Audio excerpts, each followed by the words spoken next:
Saranjana merupakan sebuah kota goib karena sejatinya kota ini tidak pernah ada.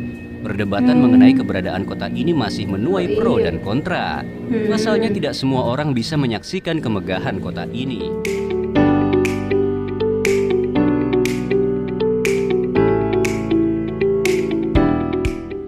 Assalamualaikum warahmatullahi wabarakatuh. Hai, jumpa lagi nih bersama ya Habibah. Apa kabar teman-teman semuanya? Semoga selalu dalam keadaan sehat walafiat ya teman-teman ya. Jangan lupa selalu bersyukur atas kenikmatan yang Allah berikan kepada kita semua. Oke, terima kasih karena sudah memilih video ini untuk kalian tonton. Gak perlu berlama-lama lagi, langsung saja kita klik videonya. Check it out.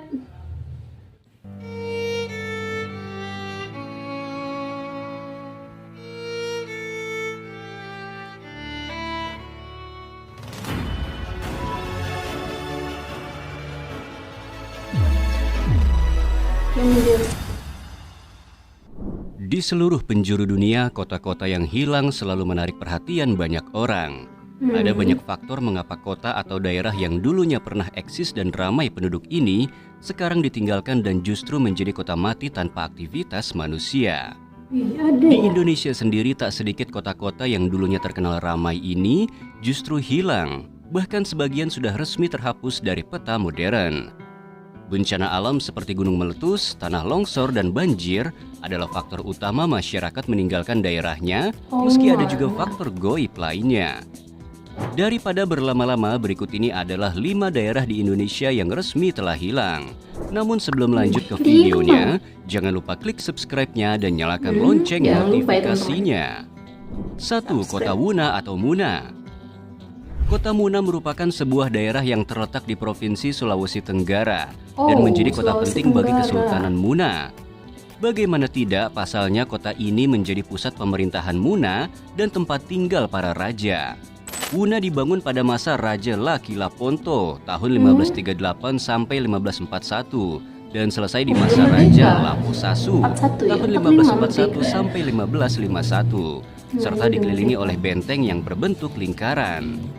Di kota ini terdapat masjid, pasar, dan kediaman para raja, bangsawan-bangsawan, serta walaka atau golongan adat hukum.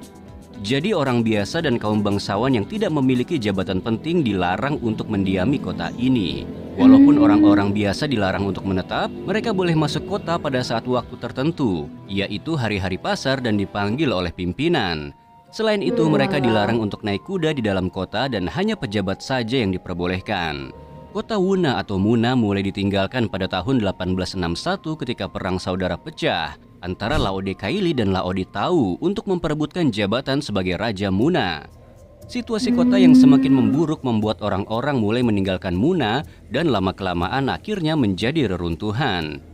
Rumah terakhir yang berada di kota Wuna atau Muna dibongkar pada tahun 1910. Sekarang situs bekas kota berada di hutan belantara. Untuk sampai ke situs kota, Anda harus menyusuri hutan lebat dan medan yang berat yang harus ditempuh selama 1 jam untuk sampai ke lokasi. Di sana hanya ada reruntuhan kota, benteng, dan makam para raja terdahulu. Dan beginilah kondisi kota Wuna sekarang.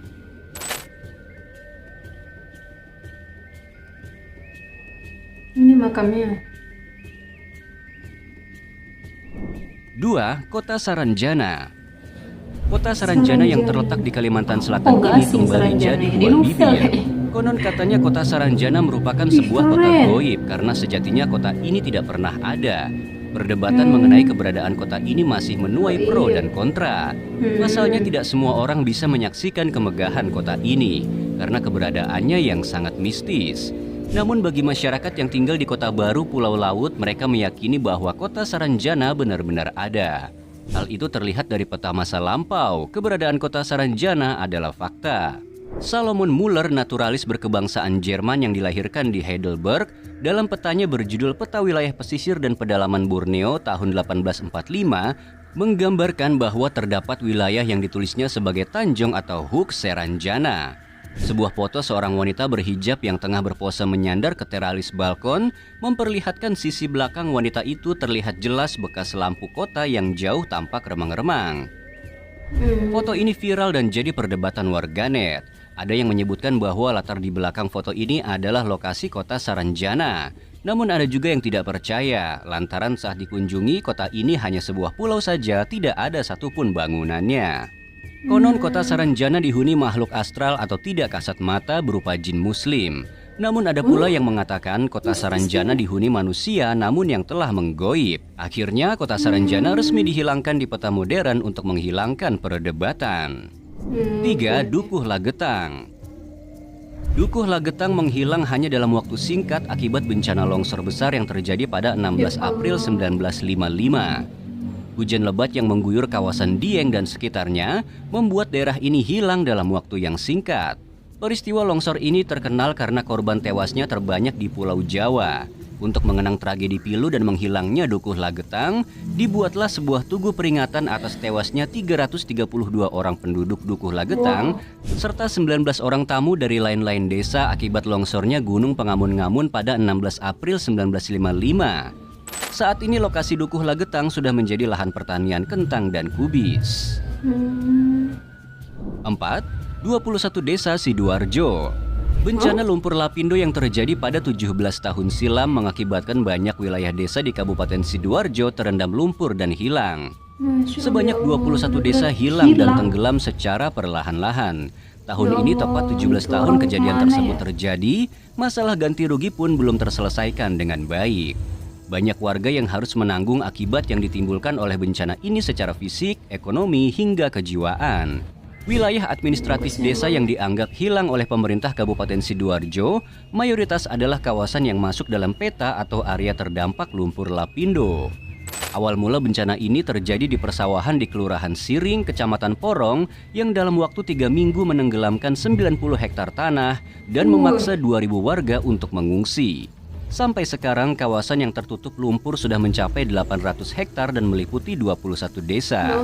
Bencana lumpur lapindo Sidoarjo masih terus berlangsung hingga saat ini dan belum ada tanda-tanda akan berakhir dalam waktu dekat. Diperlukan kerja keras dan kolaborasi antara pemerintah, perusahaan, dan masyarakat untuk menangani dan meminimalisir dampak dari bencana ini. 5. Desa Beras Tepu. Beras Tepu merupakan salah satu desa yang ada di Kecamatan Simpang 4, Kabupaten Karo, Provinsi Sumatera Utara, Indonesia. Desa yang terletak di kaki Gunung Sinabung ini sudah lama ditinggalkan penghuninya sejak tahun 2013.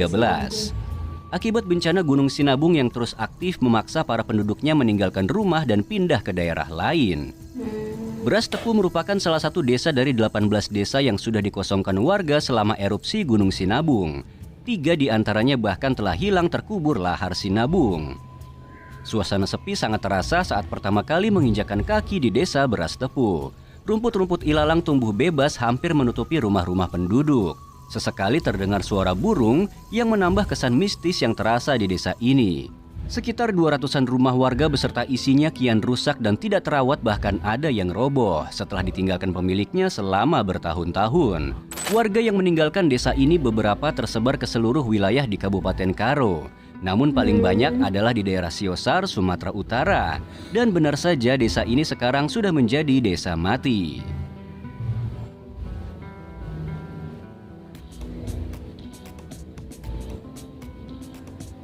Oke guys, itulah tadi 5 daerah di Indonesia yang resmi telah hilang karena ditinggalkan penduduknya. Kira-kira adakah rencana kalian untuk berkunjung ke sana untuk menikmati sensasi berbeda untuk pengalaman hidup kalian? Jangan lupa tuliskan di kolom komentar and see you on the next video. Kayaknya kalau aku Bye-bye. kesana langsung takut. Soalnya aku orangnya takut banget guys, parno banget.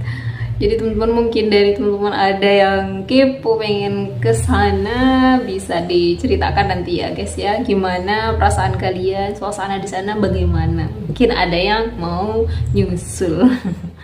Oke teman-teman, jadi ini adalah fakta dari Indonesia yang apa ya, sudah tidak berpenghuni lagi ya. Tentunya ini dari kebanyakan dari bencana-bencana ya teman-teman ya.